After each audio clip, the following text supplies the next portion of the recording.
It's not only about our interior development, who we are as people, who we are as coaches, how we're supporting that. It's also how we do that in community, how we build community and enterprises, people coming together, that demonstrates today the future that we want to create.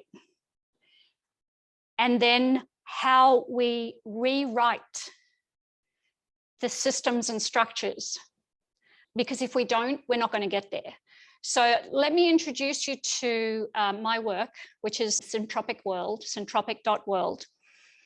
And in the shorthand of this, after years, 30 years of convening amazing, beautiful, passionate, wonderful, wholehearted people around causes that really mattered, and having those experiences fall into what I call a messy human heap. Who's ever been in a messy human heap, even with beautiful other humans? Yeah. And having the work then become about fixing the messy human heap versus the purpose that we convened around in the first place, or having it disintegrate. So after years of that, and also as a 35-year dedicated student to the work of Buckminster Fuller, who's familiar with Bucky Fuller? Can I see a high hands if you're familiar with his work?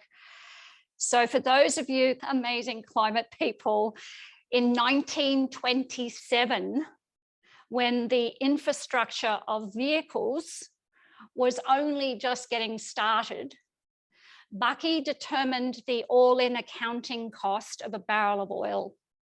The all-in accounting cost is not the way we currently account for things, which obviously is failing us. The all-in accounting cost includes Mother Nature's work. How about we start having the work of Mother Nature on our profit and loss? It includes Mother Nature's work. It includes then the human stuff that happens. And then it includes the post-use of the thing, in this case, a barrel of oil. So an all-in accounting model, this is bigger than a circular economy, by the way, because a circular economy doesn't take into account Mother Nature's work. And in the case of a barrel of oil, it's billions of years. And so when Bucky determined the cost, the all-in accounting cost of a barrel of oil using dollars, in 1927, he determined that there wasn't a single human on the planet that could afford a single barrel, and that eventually we would be paying the after tax of our lack of skill in accounting.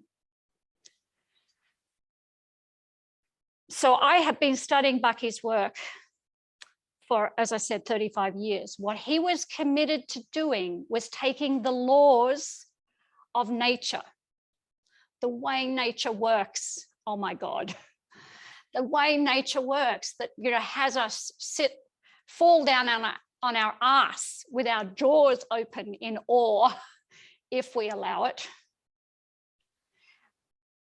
But how come we humans, in our arrogance and our hubris, have completely ignored the laws of nature in how we do everything? It's crazy. I don't understand it. Nature's has figured this out over billions of years. We know that if I drop this on the ground, we know what's going to happen. Excuse me, rephrase. If I let my fingers go, we know what's going to happen. It's the law of gravity. So where are you using the law of gravity, which we are under the influence of 24/7 for our entire lives? Where are we using that in what we do in the world? If we want to change the future, we have to change the way we engage and do everything. I'm quite controversial here because I call the UN SDGs a guilt greenwash. I'm going to acknowledge that it's a step in the right direction, but it keeps animating the very thing that we need to change, which is you cannot look at the world in parts. You cannot. If we're going to solve these complex problems, you have to look at them as a whole. And if we look at the UN SDGs, anyone who is pouring their heart and soul out for something as wonderful as ending poverty or changing education, as Cindy is doing so well, you know, all of that, anyone who is doing that without seeing the interconnections of the whole. And I know this from my own experience of trying so hard and getting nowhere. And so what we do in Syntropic World is that we are teaching how to apply the laws of universe to enterprise design, human coordination, accounting for value. Who has ever felt that the work that they've brought into the world in some form or another, you've been exploited? Yep. I ask that of every audience, and yet every audience says yes to that. We allow ourselves to be exploited. Who's ever felt colonized or has experienced colonization? You know, like, yeah, let's raise our hands to that. Look at, you know, who are the colonizers? You know, look at me. I'm standing on someone else's land. Who are the colonizers? If we don't have as the central question around what, not just our development, our interior development, who do we need to be, but if we don't have the central question of how we do everything, create enterprises, legal codes, accounting for value, coordinating humans, all of these things, models that we just step over every single day, then we're going to get more of the same. And so I see, and it breaks my heart, I see beautiful people taking beautiful ideas into the world and then overlaying them with the very systems that got us into this place in the first place and hoping for a different result. So it's the Gandhi quote, be the change, and make sure that everything that you're doing, the way you structure and coordinate everything that you're doing, demonstrates the change you want to see.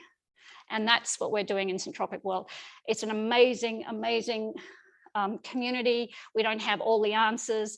We're learning the laws of nature, how to apply them to everything that we do. How do we coordinate humans that dignify every individual contribution and ensures that we have as our central thesis that the measure we're looking at is leaving everything better, which is syntropy. So that's what I do. We have a community of practice around the world that are applying this, because this is not a talk fest. This is application. We need to be the change. We need to build the models that are the change. It is bold and awesome because we're going by stealth to disrupt every human-made, man-made construct there is. And so we've got a lot of work to do, and it's a long-range plan.